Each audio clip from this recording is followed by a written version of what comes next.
Thanks for coming. Thank you. Great to have you. Thank you. The #1 podcast in the world. We were saying the #1 company in the world. Wow. Thank you. Yeah. You're a fan of the pod. You listen to the pod. This is Norman, our host. Yeah. Yes, and there's Steve.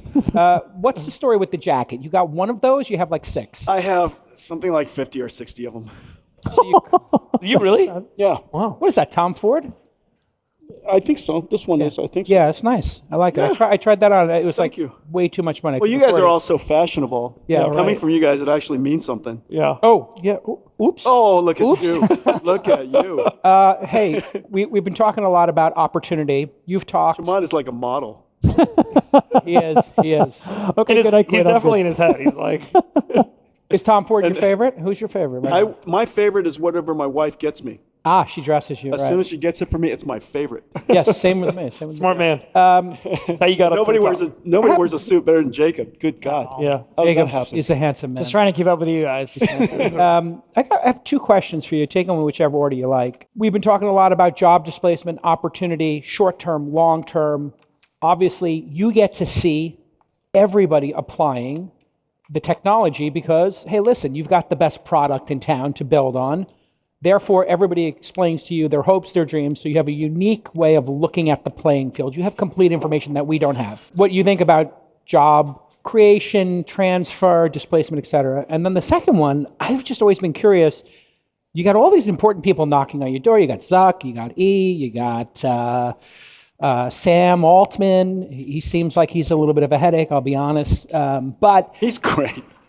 he's great. I'm Sam's joking. great. I'm joking. How do you allocate the H100s and whatever else you're selling them and still have them all like you? Because they must ask sometimes, hey, can I get extra? I'll pay you extra. So just the allocation of a finite amount of resources and then jobs.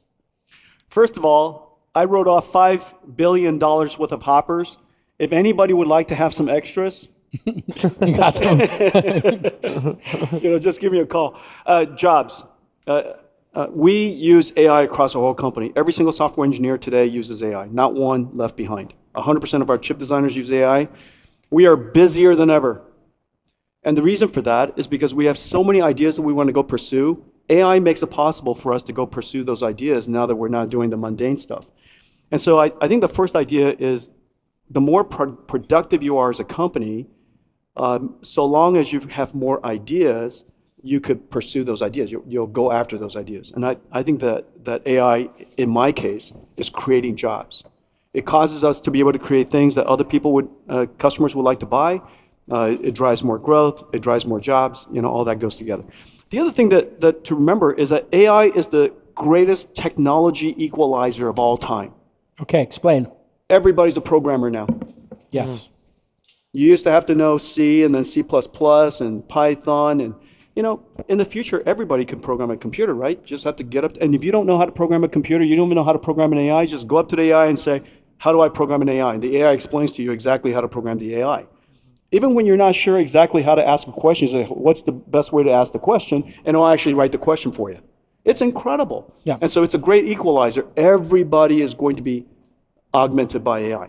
Everybody's an artist now. Everybody's an author now. Everybody's a programmer now. That is all true. And so we know that AI is a great equalizer. We also know that it's not likely that, although everybody's job will be different as a result of AI, everybody's jobs will be different. Some jobs will be obsolete, but many jobs will be created. The one thing that we know for certain is that if you're not using AI, you're going to lose your job to somebody who uses AI. Mm-hmm. That, I think, we know for certain. Yeah. There's not a software programmer in the future who's going to be able to hold their own, typing by themselves. Yeah, you can't raw dog it, no. No, not anymore. No raw dog. Not anymore. You can't raw dog it. And so Tell us. I'll be sure to go home and tell people, Yeah, exactly. "Hey guys, That's you're not going to really- raw dog this." Yeah, get your co-pilot on. Get your Now, what about the allocation of all these? Okay, how do so you the way deal with we that allocate is this. politically? Yeah, The way we allocate is this. Place a PO. yeah. Okay. That's So it. Just that's you go to the register, You pay, you get it. order. First, in the old days with Hopper, it happened so fast. It wasn't possible to keep up with the demand. But now, we We disclose our roadmap to all of our partners a year in advance. Gives everybody a chance to plan with us. They decide how much power and how much data center space and how much CapEx they want to allocate. We plan together. We work on transitions. It's really quite orderly these days. What's the lifespan now? I was looking into how they're amortizing, these units 4 or 5 years. What happens to this massive build out in year 6, 7, and 8? What will be the use of those computers if you keep building such great products that replace them at 2, 3, 4 times? What do we do with all that? Concepts are happening right now. The first thing is every generation we increase the performance by X factors. Yeah. If the perf per watt goes up by X factors, whatever your data center power is, we just increase your revenues by X factors. Right. So perf per watt is equal to revenues. Perf per dollar equals the cost. And so when we increase your perf per dollar by X factors, we reduce your cost by X factors. Does that make sense? That's the first idea. And so the reason why we're moving so fast is we're trying to increase everybody's revenues, we're trying to decrease everybody's cost so that we have the benefit of driving AI cost down as far as possible so that we can have thinking AI. Right. It's not that we're trying to make, AI so that it generates 1,000 tokens and that's it. In the future, you're going to be generating millions of tokens and it generates an answer as a result of that. You got to think a long time. And so you got to get that cost down. The second idea is, if you look at the residual value of NVIDIA gear right now, Hopper, for example, 1 year later, it's probably about 80%, 75 to 80% of the value of the original value. And then 1 year later is another kind of like 65%. And then 1 year later is like 50%. The reason, and right now, if you try to get Hoppers in the cloud, it's all sold out. The reason for that is because CUDA is so programmable and we're constantly, the whole world, not just us, the whole world is doing open source development, improving its effectiveness. And so what's amazing is the performance of Hopper increases over time because we're improving the software stack. Hopper improved in performance by us and others by a factor of 4 in the time that we shipped it. Now, you can't get that out of a CPU. Right. Jensen, can you explain to us Elon's tweet and the impact to your industry? He said, we're going to have 50 million H100 equivalents in 5 years from now. And everybody started to feverishly do the math, because if he has 50 million H100 equivalents, then OpenAI will have that much or more, Meta will have that much or more, Google, et cetera, et cetera, et cetera. Can you just explain to us laymen what that means, what he just said, and how it impacts your business? One of the biggest observations about AI is that there's the industry of applications that AI has created. It's a revolutionary technology. Every industry will be revolutionized. New applications will be created, so on and so forth. All the things that we know. Agentic AI, reasoning AI, robotics AI, so on and so forth. We know all those things now. Every industry, healthcare, education, transportation, you name it, manufacturing, all revolutionized. The one part that we observed and made a great contribution to is that in order to sustain those applications, you need factories of AI. You have to produce AI. Unlike software, you write the software and that's it. In the case of AI, you have to continuously produce it, generate the tokens. Right. In a lot of the same ways that energy production was a large part of the economy a couple, 200-300 years ago, I think it actually peaked out at 30%. Yep. There's going to be a whole industry of just producing tokens. And this is going to be the new infrastructure, just as we have the energy production infrastructure, we have the internet infrastructure, and we got to build out that plumbing. And now we have to build out the AI infrastructure. My sense is that we're probably, a couple of $100 billion, maybe a few $100 billion into a multi-trillion-dollar infrastructure build out Per year. Yeah. What about manufacturing?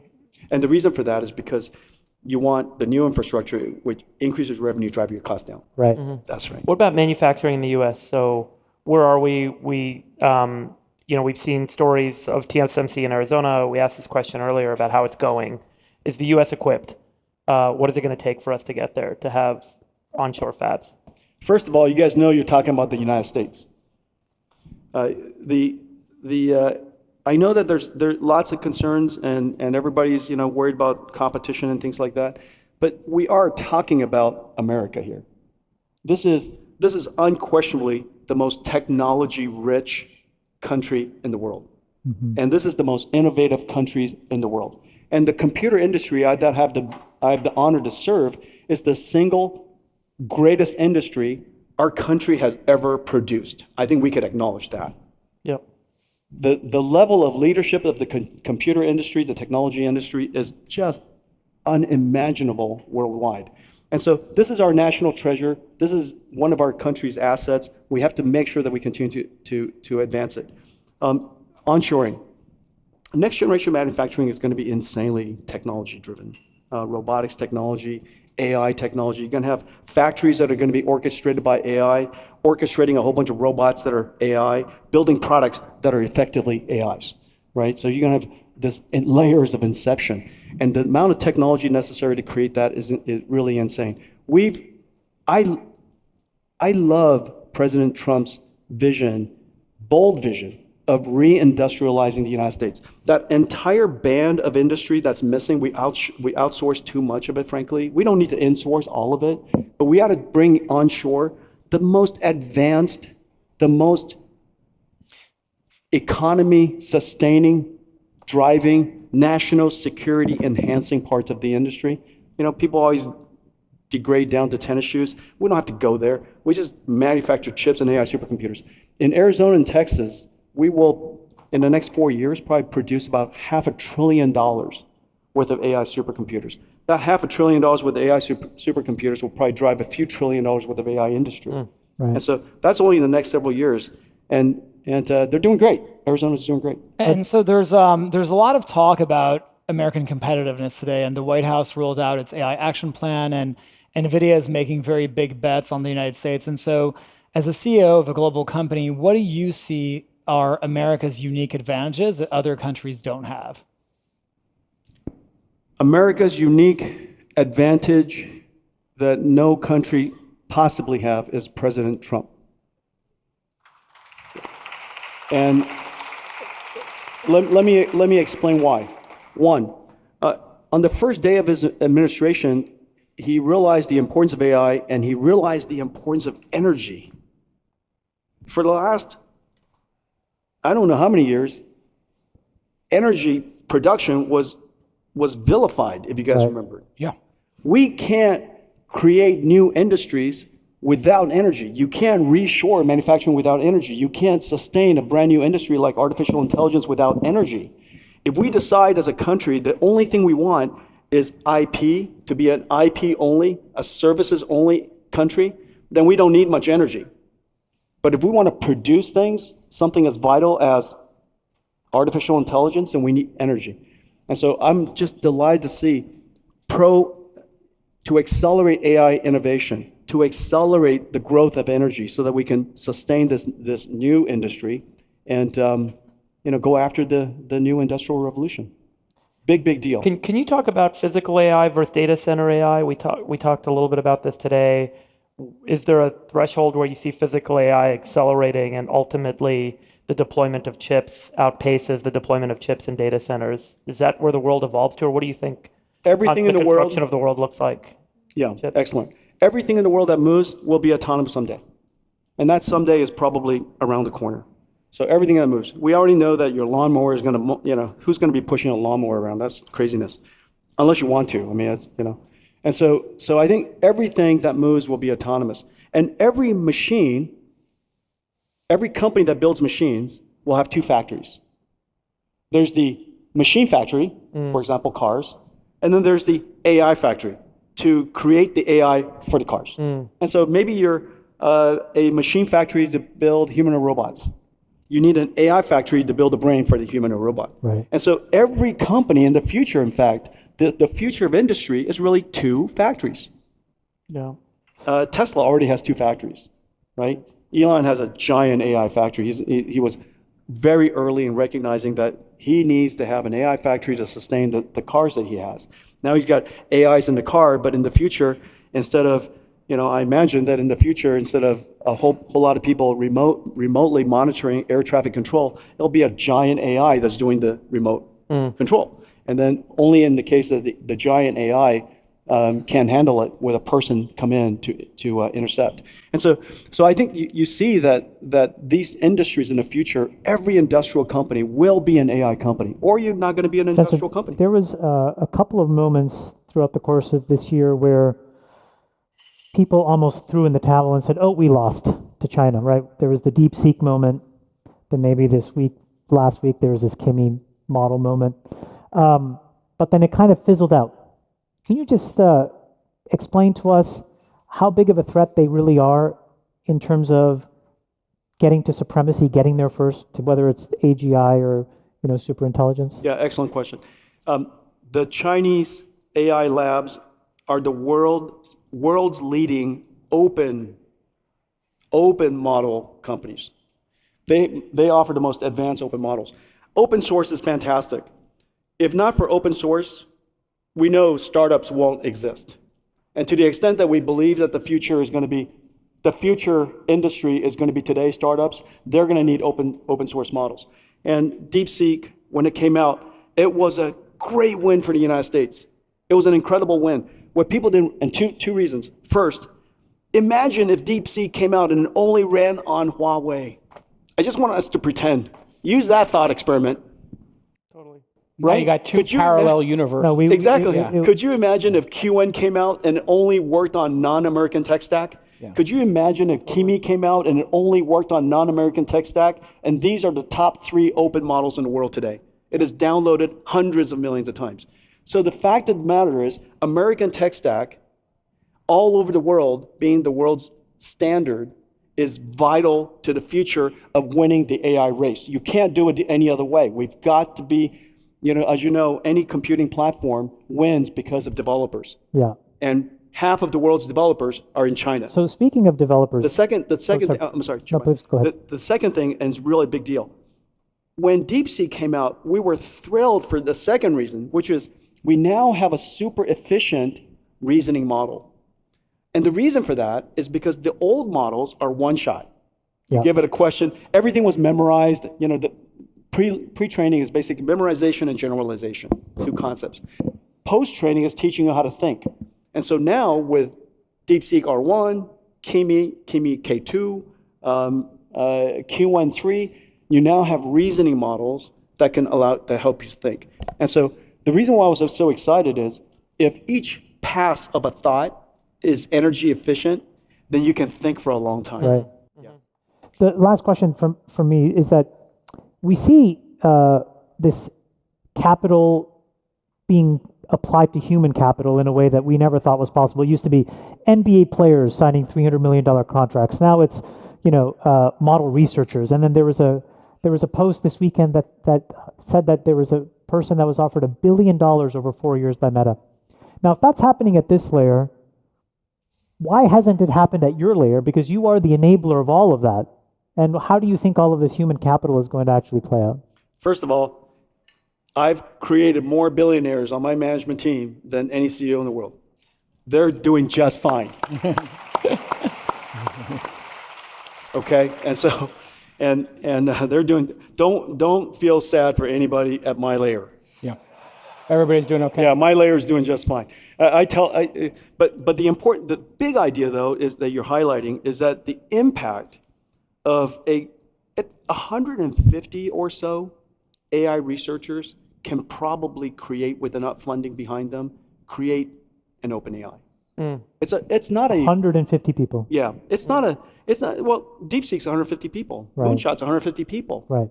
Crazy. And so, I mean, look at the original OpenAI was about 150 people. Yep. DeepMind, and they're all about that size. I think there's something about the elegance of small teams, and that's not a small team. That's a good sized team with the right infrastructure. And so that kind of tells you something. 150 people, if you're willing to pay, say, $20 billion, $30 billion to buy a startup with 150 AI researchers, why wouldn't you pay one? Right. Yeah. Hey, speaking of options, By the way, somebody told me we need to wrap because but we have the I'm going to do secretary. this one Okay. question. Somebody who is inside your organization told me with the options that you have a secret pool of options, and that you will randomly just, if somebody does a great job, drop a bunch of RSUs on top of them, and that you have this like little bag of options you carry around, and that is that true? Yeah, I'm carrying it in my pocket right now. So listen, so this is what happens. I review everybody's compensation up to this day. Yeah. At the end of every cycle, when they present it, and they send me everybody's recommended comp. I go through the whole company. I've got my methods of doing that, and I use machine learning. I do all kinds of technology, and I sort through all 42,000 employees, and 100% of the time, I increase the company's spend on OpEx. And the reason for that is because you take care of people, everything else takes care of itself. Yeah. All right. Well Jensen, done. thank you. Thank you, Justin. Great to see you. Nice Great to to see see you. We have an event in LA. We'd love to continue the conversation. So we'll send you.